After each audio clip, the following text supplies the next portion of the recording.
Sveiki, esu Eglė Gaurilčikienė iš Klaipėdos krašto. Turiu 5 metų darbo patirtį dizaino srityje, dirbau įmonėje Avitela. Kadangi visad noriu tobulėti ir išmokti kažką naujo, atėjau į bitą pakelti savo kvalifikacijos.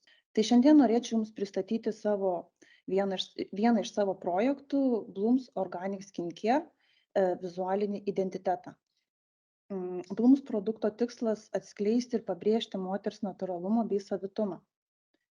Klientas norėjo išsiskirti nuo kitų dizainų, kuriuos mes kasdien matome. Todėl analizavau konkurentus, ieškojau būdų, kaip galima padaryti dizainą kitaip.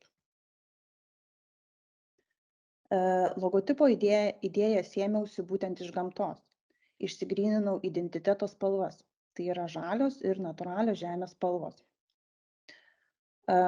Atradau prasmingą ryšį tarp augalų lapų ir žmogaus odos struktūros. Šie du logotipo lapeliai turi panašumo į mūsų plaučius, kurie įprasmina kvėpavimą žmogaus ir mūsų planetos. Ženklą kūriau pagal auksinę proporciją. Pateikiau 3 logotipo panaudojimo variantus. Taip pat kliento pagrindinės socialinės medijos profilis yra Instagram. Tad paruošiau eskizą, kaip atrodys jo naujas turinys.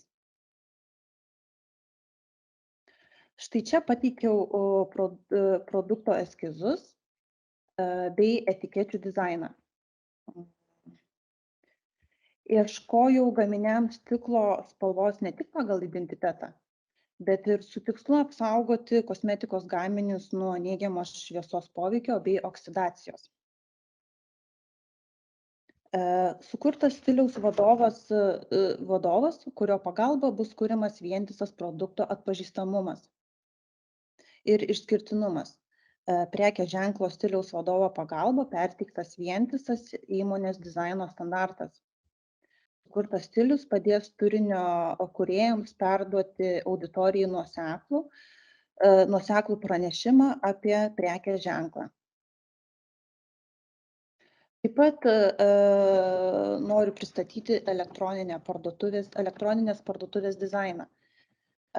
Tikslas buvo sukurti švarų, estetišką bei paprastą naudojamą vartotojui. Išanalizavau 4 konkurentų svetaines, sudariau SWOT lentelę. Išskyriau stipriausias ir silpniausias jų savybės. Padariau bendrą išvadą vengti navigacijos bei informacijos trūkumo. Bendra svetainės stilistika atitaikyta prie viso Blooms vizualinio identiteto. Tai ačiū už Jūsų visų dėmesį ir kviečiu apsilankyti mano Behance profilyje ir detaliau apžiūrėti visą projektą.